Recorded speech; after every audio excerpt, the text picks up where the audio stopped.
Sunscreens அதை பற்றி தகவல்களை பகிர்ந்துக்கலான்னு நினைக்கிறேன். நான் இன்னைக்கு பார்த்தீங்கன்னா சன்ஸ்கிரீன் பயன்படுத்தினா மட்டும்தான் நம்ம தோலை பாதுகாத்துக்கிற முடியுங்கிற அளவுக்கு ஒவ்வொரு விழிப்புணர்வு வந்துருச்சு. அதுக்கு காரணம் சோசியல் மீடியாவில் வரக்கூடிய பல பதிவுகள். எல்லாரும் இப்போ என்கிட்ட பேஷண்ட்ஸாக வர்றவங்களே கேட்பாங்க, சார் பிள்ளைக்கு 5 வயசு ஆகுது, என்ன சன்ஸ்கிரீன் போடலாம் சார், வீட்டுக்குள்ளே இருக்கும்போதும் சன்ஸ்கிரீன் போடணுமா, நைட்லேயும் போடணுமா? நான் சொல்லுவேன், சன்ஸ்கிரீன் சன் இருந்தால் தான் பிரயோஜனம். நீங்கள் நைட்டில் கேட்குறீங்களே. இல்லை சார் சொல்கிறாங்க சார், யூடியூப்பில் சொல்கிறாங்க சார், இன்ஸ்டாவில். தயவுசெய்து ஒன்று புரிஞ்சுக்கிறீங்க, சன்ஸ்கிரீன் நம்முடைய தோலை சூரிய ஒளிகளில் இருக்கக்கூடிய அல்ட்ரா வயலட் ரேஸ் அதிலிருந்து தோலுக்கு ஏற்படுற சில பாதிப்புகளை தவிர்ப்பதற்கான ஒரு பாதுகாப்பு கேடயம், அவ்வளவுதான். அதனால அது நடக்கும் இது நடக்கும், ஒன்றும் நடக்காது. அது எப்ப சன்ஸ்கிரீன் அப்ப யாருக்கு அவசியம்? அந்த சன்லைட்ல சூரிய ஒளியில இருக்கக்கூடிய அல்ட்ரா வயலட் புற ஊதா கதிர்கள்னு சொல்லுவோம்னு, அந்த அல்ட்ரா வயலட் ரேடியேஷனால ஏற்பட்டு சில டேமேஜ் தோல்ல நடக்கிறத, அந்த மாதிரியான வியாதிகள் இருக்கக்கூடியவர்கள், அந்த சன் அலர்ஜின்னு சொல்லுவோம், சன் பர்ன்னு சொல்லுவோம், இல்ல சில ஜெனட்டிக் ப்ராப்ளம்ஸ் இருக்கும், அதுலெல்லாம் தோல் அந்த அல்ட்ராவயலட் ரேஸ்னால தோல்ல ஏற்படக்கூடிய மாற்றங்களை, பாதிப்புகளை சரி செய்வதற்கான, இயற்கையில அது சரி செய்வதற்கான எல்லா தயாரிப்பும் நம்ம உடம்புல இருக்கு. குறிப்பா நம்ம இந்த ரொம்ப கருப்பு தோல் இருக்கிறவர்களுக்கு அந்த மெலனின் பிக்மெண்ட் ஓரளவுக்கு நார்மலா இருந்துச்சுன்னா சன் டேமேஜ் குறைவா இருக்கும். அதே வெள்ளைத்தோல், வெள்ளைக்காரங்கன்னு சொல்லுவோம்ல, அவங்களுக்கெல்லாம் நீங்க ஆஸ்திரேலியாவில் எடுத்துக்கிட்டீங்கன்னா ஸ்கின் கேன்சர் ரொம்ப காமன். காரணம், அவங்களுக்கு தோல்ல அந்த கருப்பு இல்லை, அந்த மெலனின் இல்லாததுனால தோலுக்கு அல்ட்ராவயலட் ரேடியேஷனால ஏற்படக்கூடிய பாதிப்புகளை சரி செய்வதற்கான மெக்கானிசம் அவங்க தோல்ல இல்லை. ஆனா நம்மளை போல இந்த லேசான சிவப்புலேருந்து கருப்பு தோல், இதுல மெலனின் பிக்மெண்டேஷன் இருக்கிறதுனால தோலுக்கு அது ஒரு பாதுகாப்பு கேடயம் இயற்கையாவே இருக்கு. இதையும் மீறி சில பிரச்சனைகள் வரும் சூரிய ஒளியால, அப்படிங்கிறப்ப சன்ஸ்கிரீன் யூஸ் பண்ணலாம். அடுத்தது பாத்தீங்கன்னா, ரொம்ப வெயில்ல தொடர்ந்து நிக்கக்கூடியவங்க, சில தொழில்கள் இருக்கலாம், வெயிலேயே நிக்கிறது, அதிகமா டிராவல் பண்றது, அப்ப என்ன ஆகும், ஒரு குறிப்பிட்ட நேரத்துக்கு மேல அந்த சன்ரேஸ் படப்பட சன் டேனிங், அதாவது தோல் கருத்து கொண்டு போகும். அதை தவிர்ப்பதற்கு, வெயிலுக்கு போயிட்டு வந்தாலே கருத்து போச்சு அப்படின்னு நீங்க நிறைய நேரத்தில் சொல்லுவீங்க, அந்த மாதிரியான வாய்ப்பு இருந்தா அதுக்கு சன்ஸ்கிரீன், இந்த 2 இதுக்கு சன்ஸ்கிரீன் பயன்படுத்துறது நியாயமானது. சன்ஸ்கிரீன் பயன்படுத்திட்டா அழகாயிருவோம், சன்ஸ்கிரீன் பயன்படுத்திட்டா சிகப்பாயிருவோம், சன்ஸ்கிரீன் பயன்படுத்துறேன்னா நம்மளுக்கு வயசாயிரும், இதெல்லாம் உண்மை கிடையாது. அதனால சன்ஸ்கிரீனை பொறுத்த வரைக்கும் இதுதான் அதோட தேவைன்னா, இது 2 தான். ஒன்று, சூரிய ஒளியால ஏற்படக்கூடிய பாதிப்பு, சில நோய்கள், அதை தவிர்ப்பதற்கு. இல்லை அதிகமா நம்ம வெயில்ல போறதுனால தோல் டேன் ஆகுறது, இதை தவிர்ப்பதற்கு. இது 2. உங்களால சன்ஸ்கிரீன் யூஸ் பண்ணாமே பிசிக்கல் ப்ரொடெக்ஷன், அதாவது ஒரு கொடையோ ஒரு துணியோ ஒரு கிளவுஸோ இதெல்லாம் போட்டு பண்ண முடியும்னா சன்ஸ்கிரீன் தேவையில்லை. ஆனால் நிறைய நேரங்களில் இன்னைக்கு அது பண்ண முடியாது, நிறைய காரணங்களால அது பண்ண முடியாதுங்கிறப்ப சன்ஸ்கிரீன், அது ஒரு கெமிக்கல் தோல்ல மேலே இருக்கிறப்ப அந்த கெமிக்கல் அந்த சூரிய கதிரால ஏற்படக்கூடிய பாதிப்புகளை தவிர்க்கும். அதுக்கு இது யூஸ்ஃபுல். சன்ஸ்கிரீன்ல நிறைய ஃபார்ம்ஸ் இருக்கு, அது ஒரு டாக்டர்ஸுக்கு தெரியும். இப்போ அதுவும் புதுசாக வந்துகிட்டு இருக்கு. அந்த தோல் எண்ணெய் வழியாமல் இருக்கிறதுக்கு, வெள்ளையா திப்பியா தெரியாமல் இருக்கிறதுக்கு, இல்லை சில சன்ஸ்கிரீன் போட்டாலே இந்த டிண்டால் எஃபெக்ட்னு சொல்லுவோம், அதனாலேயே தோல் கொஞ்சம் கருப்பா தெரியும். இதெல்லாம் உங்களுக்கு சூட்டபிளான சன்ஸ்கிரீன் எது அப்படிங்கிறத ஒரு டெர்மட்டாலஜிஸ்ட நீங்க ஒரு ஒப்பீனியன் வாங்கிட்டு யூஸ் பண்ணி அதை ஸ்டாண்டர்டா மெயின்டைன் பண்ணாலே போதும். ஆனா நிறைய பேர் என்ன பண்றீங்க, ஆன்லைன்ல அது பெட்டரா இது பெட்டரா, இங்கே கிடைக்குதா இங்கே கிடைக்குதா, சன்ஸ்கிரீன் அப்சஷன். சன்ஸ்கிரீனை பத்தி எப்பவுமே ஒரு பெரிய மோகத்தை பயன்படுத்துங்க. இது மாதிரியான தேவைகள் இருக்கும்போது பயன்படுத்துங்க. முடிந்தால் ஒரு தோல் நோய் மருத்துவரிடம் ஆலோசனை பெற்று பயன்படுத்தினால் ரொம்ப எளிதான விஷயம், நல்ல விஷயம். ஒரு தோல் நோய் மருத்துவரா நான் இந்த 10 வருஷமா சந்திச்சுக்கிட்டு இருக்கிற ஒரு மிகப்பெரிய பிரச்சனை, அதாவது சந்திச்சுக்கிட்டுனா எனக்கு பர்சனலா இல்லை, நோயாளிகளுக்கு நான் பார்த்துக்கிட்டு மிகப்பெரிய பிரச்சனைனா டெர்மட்டோஃபைட்டிக் இன்ஃபெக்ஷன் சொல்லுவாங்க. அதாவது superficial fungal infection, skin infections. இது நம்ம சாதாரணமாக சொல்ல போனால் படர் தாமரை. அது படர் தாமரைங்கிறது என்ன, தோல்ல வரலாம், நெகத்துல அதே ஃபங்கஸ் நெகத்தை பாதிக்கலாம், தலையை முடிய பாதிக்கலாம். இது இப்பதான் புதுசா வந்திருக்கானா கிடையாது, இது பல ஆண்டு காலமா இருந்துகிட்டு தான் இருக்கு. ஆனா இப்ப இந்த 10-15 ஆண்டுகளாக இதோட வீரியம் மிக அதிகமாக இருக்கிறது. என்ன காரணம், அந்த ஃபங்கஸ்லயும் சில மாற்றங்கள் வந்து கொண்டு இருக்கு. புது ஃபங்கஸ், அந்த கேட்டகரியில புது ஃபங்கஸ் கண்டுபிடிச்சிக்கிட்டு இருக்காங்க. சிலது நம்ம மருந்துங்க பயன்படுத்துறதுனால மாற்றம் வந்துகிட்டு இருக்கு. ஆனா இது எல்லாத்த விட முக்கியமான 2-3 காரணங்கள் இருக்கு. ஒன்று, இது வர்றதுக்கான காரணம் என்ன? ஈரம். ஏதோ ஒரு விதத்துல ஈரம். அது வேர்வையா இருக்கலாம், குளிச்சுட்டு துடைக்காம இருக்கலாம், ஈர துணிகளை பயன்படுத்தினா இருக்கலாம். இந்த மாதிரி காரணத்துங்களால வர்றது. அதுக்கு முறையா வைத்தியம் பார்த்துக்கிட்டா ரொம்ப ஒரு அதிகபட்சம் 1 மாத காலத்தில் கம்ப்ளீட்டா சரி பண்ணிடலாம். அதை முற்றிலுமாக சரி செய்து விட முடியும். இதுல எங்க ப்ராப்ளம் வருது? நோயாளிகள் ஆரம்பத்துல இது வரும்போது படர்தாமரை உடனே போய் மருந்து கடையில போய் ஒரு ஆயின்மெண்ட் கேட்குறாங்க. அவங்க ஸ்டீராய்டு கலந்த ஏதோ ஒரு மருந்தை கொடுத்து போட சொல்றாங்க. போட்டதும் குறையும், விட்டதும் திருப்பி வரும். இதே ஒரு 4 சைக்கிள் 5 சைக்கிள் பண்ண ஒரு சின்ன வட்டம் பெரிய வட்டமாக மாறும். அதுல இருக்கக்கூடிய ஃபங்கஸ் நார்மல் ட்ரீட்மெண்ட்டுக்கு ஒரு ரெசிஸ்டன்ஸ் மாதிரி வந்துடும் அதுக்கு. அப்ப நீங்க சாதாரண மருந்துகளை பயன்படுத்தும் போது எளிதா போகாது. இன்னும் அதுல இன்ஃப்ளமேஷன் சொல்லுவோம், செவந்து போகும், வலி இருக்கும், கொப்பளங்கள் வரும், செகண்டரி பாக்டீரியல் இன்ஃபெக்ஷன்ஸ். இந்த மாதிரி இது எல்லாத்துக்கும் அடிப்படை காரணம் என்ன? நம்ம பயன்படுத்தின அந்த ஸ்டீராய்டு கிரீம்ஸை ஃபங்கல் இன்ஃபெக்ஷனுக்கு போட்ட உடனே ஒரு நல்ல வித்தியாசம் தெரியும். ஒரே நாள்ல அப்பா போயிருச்சுங்கிற மாதிரி. 2 நாள் விட்டதும் ஐயா திருப்பி வந்துருச்சு. இதுதான் காமனா நீங்க எல்லாரும் இதை பார்த்துக்கிட்டு இருக்கிறீங்க. தயவு செய்து ஃபங்கல் இன்ஃபெக்ஷன் ரொம்ப எளிமையா சரி செய்யக்கூடிய ஒரு மிக என்ன சொல்றது சிம்பிளான ஒரு வியாதி. என்ன ஒரு டெர்மட்டாலஜிஸ்ட பார்த்தீங்கன்னா அது சிம்பிளா மருந்து மாத்திரைங்க எடுத்தா 15 நாளோ 20 நாளோ மருந்து மாத்திரைங்க, தடவுற மருந்துங்களை ஒரு 6 வாரம் இதை போட்டா சரியாயிடும். நீங்க இந்த ஸ்டீராய்டு கிரீம்ஸை அபியூஸ் பண்றதுனால, அதை தவறாக பயன்படுத்துவதனால் அதனுடைய தாக்கம் மிக அதிகமாக இருக்குது. உங்களோட நின்று போயிருமா? குடும்பத்தில் அடுத்தவங்களுக்கு பரவும். அப்போ நீங்கள் இதனால ஏற்படக்கூடிய அவஸ்தை, பொருட்செலவு எல்லாம் பார்த்தீங்கன்னா நீங்கள் பண்ண ஒரு சின்ன ஒரு 50 ரூபாய்க்கு ஆயின்மெண்ட் வாங்கி போட்டு அதோட விளைவு 5000 ரூபாய் செலவு பண்ணுறீங்க. தயவு செய்து படர்தாமரை மாதிரி சந்தேகப்பட்டீங்கன்னா ஒரு தோல் மருத்துவரை அணுகுங்கள். அதற்கான ட்ரீட்மெண்ட்டை அவர் சொல்லும் காலகட்ட வரை முறையாக பயன்படுத்துங்கள். அது உட்கொள்கின்ற மாத்திரைகளாக இருக்கலாம், மேல் பூச்சாக இருக்கலாம், அதை கரெக்டா பயன்படுத்துங்க. ஈரத்தை தவிர்த்துக்கிறங்க. இதுதான் இதுக்கான ஒரு எளிமையான வழி. சாப்பாட்டுக்கும் இதுக்கும் சம்பந்தம் இருக்கா? நிச்சயமா கிடையாது. எந்த பத்தியமும் தேவையில்லை. அதனால இந்த ஃபங்கல் இன்ஃபெக்ஷன் படர்தாமரை இதை நீங்க எளிதா சரி பண்ணிக்கிற முடியும். தோல் மருத்துவரை அணுகி முறையான மருத்துவத்தை அந்த அட்வைஸோட நீங்க செய்யறப்ப ரொம்ப ஈஸியானது. தயவு செய்து தப்பா மருந்துகளை வாங்கி போட்டு உடம்பையும் கெடுத்துக்கிறாதீங்க, காசையும் வீணடிக்காதீங்க. தோல் நோய் மருத்துவரா இப்ப கொஞ்ச காலமா இளைஞர்கள் எழுச்சி பார்த்துக்கிட்டு இருக்கிறது என்னன்னா, அழகாகணும், சிகப்பாகணும், கலர் ஆகணும். ஏன்னே புரியல. எல்லாருக்கும் அது ஒரு பெரிய வெறியாயிருச்சு.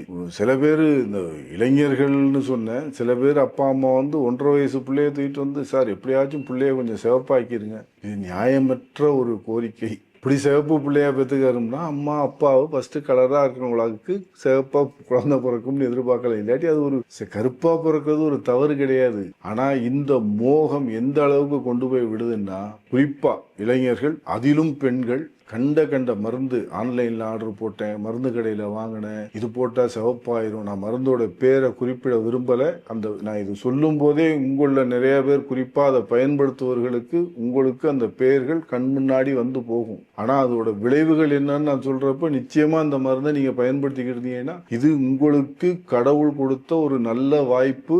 இன்னையோட அந்த மருந்தை நிறுத்திடுங்க. அதை நீங்க விழிப்புணர்வு இல்லாம பண்ணிக்கிட்டீங்கன்னா தயவு செய்து நிறுத்திடுங்க. ஏன்னா அந்த மருந்து பேரை பொதுவெளியில சொல்லக்கூடாதுங்கிறதுனால பயன்படுத்தாம இருக்கிறேன். அந்த மருந்துங்க போடுறப்ப என்ன ஆகும்? போட தோல் அப்படியே வெளுத்துக்கிட்டு வரும். நல்லா ஃபர்ஸ்ட் கருப்பா இருக்கிறது கொஞ்சம் அப்படி நார்மல் ஆகிற மாதிரி தெரியும், அப்புறம் வெளுத்த மாதிரி தெரியும். இது தொடர்ந்து போட நடந்துகிட்டே இருக்கும்.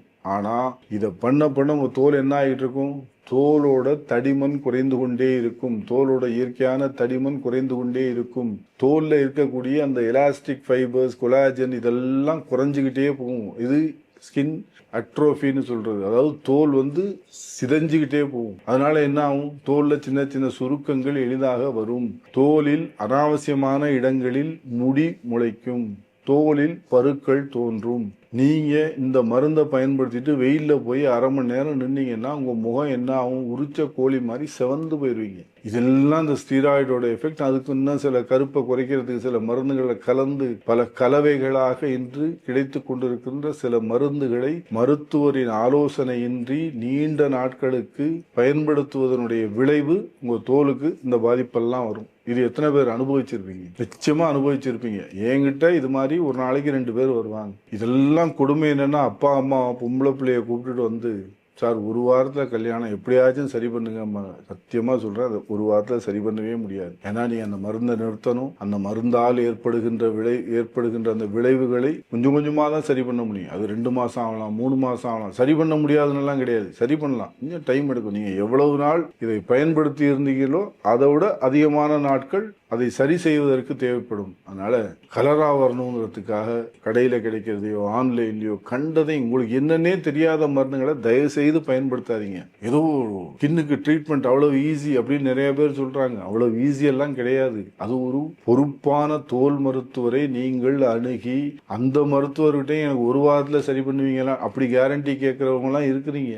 ஒரு வாரத்தில் சரி பண்ணிடுவீங்களா, எத்தனை நாளில் சரி பண்ணுவீங்க, அப்படியெல்லாம் கிடையாது. உங்கள் தோல், நீங்கள் அந்த மருந்தை எப்படி பயன்படுத்துறீங்க, அந்த மருந்துக்கு உங்கள் தோல் எப்படி ரியாக்ட் பண்ணுது, நீங்கள் வெயிலுக்கு போகாமல் இருக்கிறீங்களா, இதெல்லாம் சம்மந்தப்பட்டது தான் அந்த ட்ரீட்மெண்ட். ஆனால் நீங்கள் அந்த மாதிரியான மருந்துகளை நீங்கள் ஒரு மருத்துவருடைய ஆலோசனை இல்லாமல் வாங்கி பேராசையோடு பயன்படுத்த வேண்டாம் என்பது என்னுடைய தாழ்மையான வேண்டுகோள். நிறைய ட்ரீட்மெண்ட் இருக்கு ஓரளவுக்கு. அதாவது நம்மளுடைய இயற்கையான கலர்னு ஒன்று இருக்கிறத மாற்றணுங்கிற முயற்சியே ஒரு தப்பான ஒன்று இல்லை. உங்களுக்கு ஏதோ ஒரு காரணத்தினால அது தேவைப்படுதுன்னு வைங்க, அந்த முகத்தை மூலதனமாக கொண்டு சில தொழில்கள் அதுக்கெல்லாம் கொஞ்சம் முயற்சி பண்றதுக்கு அது தேவைதான். அதுக்கும் நம்ம எந்த பிரச்சனையும் ஏற்படாம மாத்துறதுக்கான நிறைய ட்ரீட்மெண்ட்ஸ் இருக்கு, அதை பண்ணலாம். நிச்சயமா அது எல்லாமே காஸ்ட்லி தான். எதுவும் ரொம்ப நீங்க சொல்ற 250 ரூபா டியூப்ல அதெல்லாம் சரியாயிடாது. அதுக்கு மாசம் ஒரு குறைந்தபட்சம் 5000 ரூபா 10,000 ரூபா செலவு பண்ற அளவுக்குனாலும் இருக்கும். அது உங்களுக்கு அத்தியாவசியம்னா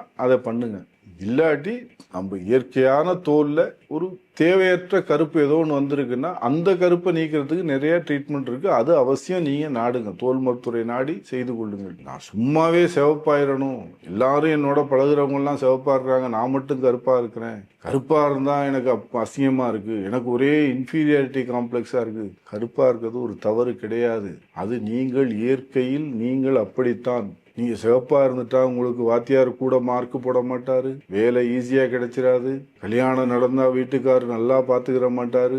எல்லாத்துக்கும் தகுதி உங்களுடைய கல்வி, அறிவு, திறமை, இதுதான். இதை கான்சென்ட்ரேட் பண்ணுங்க. இளைஞர்கள் தயவு செய்து இந்த சிவப்பாகணும் அதையும் மீறி உங்களுக்கு அது அத்தியாவசியம் என்று கருதினால் அதை செய்து கொள்ளக்கூடிய பொருளாதாரம் உங்களிடத்தில் இருந்தால் ஒரு நல்ல தோல் மருத்துவரை அணுகி அதுக்கு மருந்து மாத்திரைங்க, லேசர்ஸ், இந்த மாதிரி நிறைய பீல்ஸ், இதெல்லாம் நிறைய ப்ரொசீஜர்ஸ் இருக்கு. அதை பொறுமையாக செய்து கொள்ளுங்கள். தயவு செய்து இந்த மாதிரி கடையில வாங்கி மருந்துகளை போட்டு முகத்தை கெடுத்து கொள்ள வேண்டாம். இது என்னுடைய தாழ்மையான வேண்டுகோள். இந்திய தோல் மருத்துவர்கள் சங்கம் இந்தியாவில் இது ஒரு 10 ஆண்டு காலமாக ஒரு போராட்டமாக, ஒரு இயக்கமாக நடத்தி கொண்டிருக்கிறோம் இந்த விழிப்புணர்வை ஏற்படுத்துவதற்கு. ஆனா இன்னமும் அந்த தவறு நடந்துகிட்டே தான் இருக்கு. தயவு செய்து இதை ஒரு வாய்ப்பாக பயன்படுத்தி கொண்டு நீங்கள் அப்படிப்பட்ட மருந்துகளை பயன்படுத்தி கொண்டிருந்தால் தயவு செய்து நிறுத்துங்கள். இன்னைக்கு தோல் நோய் சிகிச்சை, இதுல அதாவது தோல் நோய்கள், அதற்கு மருத்துவ ரீதியான சிகிச்சைகள் நிறைய இருக்கு. ஆனா தோல் மருத்துவர்களுக்கு இன்னைக்கு அதிகமா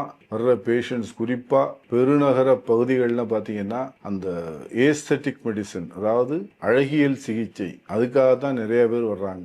இதுக்கும் நான் சொல்றதுக்கு என்ன சம்பந்தம்னு பார்த்தீங்கன்னா, நிறைய பேருக்கு இன்னைக்கு தோல்ல மாற்றங்கள், அதாவது சிகப்பாகிறது, சுருக்கத்தை குறைக்கிறது, இந்த கொழுப்பை இதை குறைக்கிறது, முகத்தை ரொம்ப இதா இருந்தா அப்படி சுருக்கிறது, டைட் ஆக்குறது, இந்த மாதிரி நிறைய ப்ரொசீஜர்ஸ் வந்துருச்சு. இது எல்லாமே நீங்க நிறைய ப்ரொசீஜர்ஸ் இருக்கு, அதுக்கான காஸ்ட், அதுக்கான சைடு எஃபெக்ட்ஸ், அது நம்ம அந்த இதுக்கு நான் போல. ஆனால் இது மாதிரியான ப்ரொசீஜர்ஸில் உங்களுக்கு விருப்பம் இருந்தால் தயவு செய்து ஒரு குவாலிஃபைடு ட்ரெயின்ட் டெர்மட்டாலஜிஸ்ட், அதாவது தோல் நோய் சிறப்பு மருத்துவர், முறையாக பயின்றவரிடத்தில் அணுகி அவர்களிடத்தில் ஆலோசனை பெற்றுக்கொண்டு அவங்ககிட்ட அதை டிஸ்கஸ் பண்ணுங்க. அதோட நல்ல பலன்கள் என்ன, பக்க விளைவுகள் என்ன, அதோட காஸ்ட் என்ன, இதெல்லாம் இது பண்ணிக்கிட்டு நீங்கள் பண்ணிக்கிறீங்க. இப்போ இன்னைக்கு என்ன ஆகுது, நிறைய தகுதியே இல்லாதவங்க ஏதோ ஒரு கோர்ஸ், 1 மாசத்துல நான் இதை ட்ரைனிங் கொடுத்துட்றேன், 3 மாசத்துல அதை கற்றுக் கொடுத்துட்றேன், அதை கற்றுக்கிட்டு வந்து மக்களிடத்தில் அதை பயன்படுத்துவது, இது யாரு பண்ணாலும் அதெல்லாம்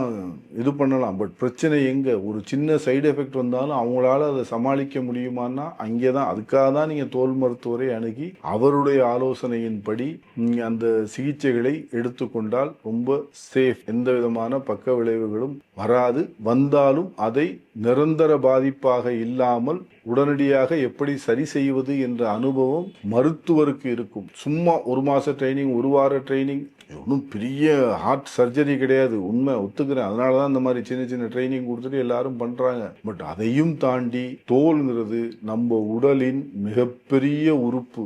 நம் உடலை முழுவதுமாக இயற்கை அதாவது வெயிலேருந்து, மழையிலேருந்து, காத்துலேருந்து உடலை பாதுகாக்கக்கூடிய மிகப்பெரிய உறுப்பு. அந்த உறுப்பை நீங்க ஏதோ ரொம்ப சாதாரணமா நினைக்காதீங்க. யாருக்கிட்ட வேணாலும் எதை வேணாலும் போய் பண்ணிக்கலாம்னு நினைக்காதீங்க. அதற்கான கல்வி அவரிடத்தில் இருக்கிறதா, அதை செய்த அனுபவம் அவர்களுக்கு இருக்கிறதா, அதில் ஏற்படக்கூடிய ஏதாவது ஒரு பக்க விளைவை தக்க சமயத்தில் சரி செய்யக்கூடிய அறிவும் ஆற்றலும் அவருக்கு இருக்கிறதா, இதெல்லாம் கொஞ்சம் பரிசீலனை பண்ணி அந்த மாதிரியான மருத்துவர்களை அணுகி நீங்க பண்ணிக்கிட்டீங்கன்னா, நீங்க எந்த நோக்கத்துக்காக இந்த மாதிரி ப்ரொசீஜர்ஸை பண்ணிக்கிறீங்களோ அதுக்கான ரிசல்ட்ஸ் இருக்கும். அது ப்ரொசீஜர் எது வேணாலும் இருக்கலாம். ஒரு சிம்பிள் கெமிக்கல் பீலிங்கா இருக்கலாம், லேசர்ஸா இருக்கலாம், நான் சொன்ன மாதிரி பொட்டா, த்ரெட் லிஃப்ட், வேற இன்ஜெக்ஷன்ஸ், ஹேருக்கான பிஆர்பி, ஜிஎஃப்சி, இந்த மாதிரி நம்ம அடிக்கிட்டே போகலாம். நிறைய ப்ரொசீஜர்ஸ். இது எல்லாருமே தகுதி வாய்ந்த மருத்துவர்கள் செய்கின்ற போது